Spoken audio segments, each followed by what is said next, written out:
People talk about the crackle of expectation. In Washington this morning, in this room, as James Comey walked in, it was palpably there. Do you solemnly swear to tell the truth, the whole truth, and nothing but the truth, so help you God? Please be seated.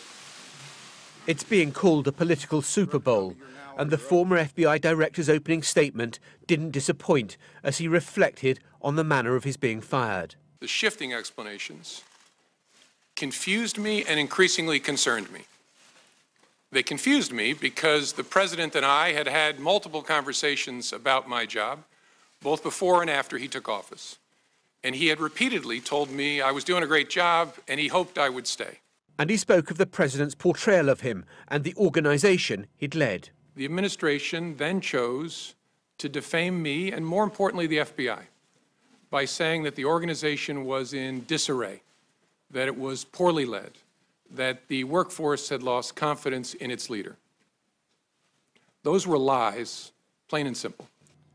But first, the committee chair wanted to go over alleged Russian involvement. If this were a game show, this was the quickfire round.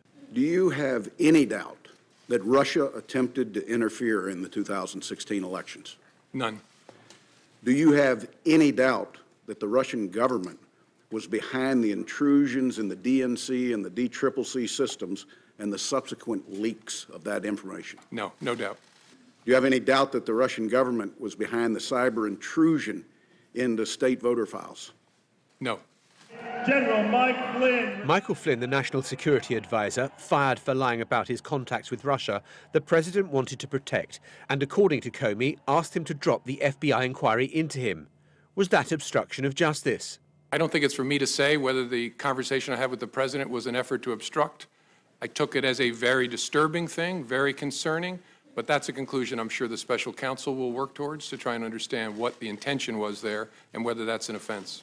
But why, one senator wanted to know, if what the president had asked about Michael Flynn was so wrong, hadn't the FBI director cried foul immediately? I was so stunned by the conversation that I just took it in. And the only thing I could think to say, because I was playing in my mind, because I was going to remember every word he said, I was playing in my mind, what should my response be? And that's why I very carefully chose the words. Comey was at his most damning when he explained to the committee why he needed to keep records of his conversations with the president. I was honestly concerned that he might lie about the nature of our meeting, and so I thought it really important to document. That combination of things I'd never experienced before, but it led me to believe I got to write it down, and I got to write it down in a very detailed way. Days after his sacking, President Trump fired out a warning shot on Twitter that Comey had better hope there aren't tapes of their conversations. Today, it brought this riposte from the former FBI director. I've seen the tweet about tapes. Lordy, I hope there are tapes. In Washington this morning, bars opened up early to show the hearing. Everyone will have their own views on what's happened, but the key judgment over whether there was legal wrongdoing will now rest with the independent special counsel who's taken over this investigation. Today marks the end of Act 1. Act 2 now moves to that inquiry.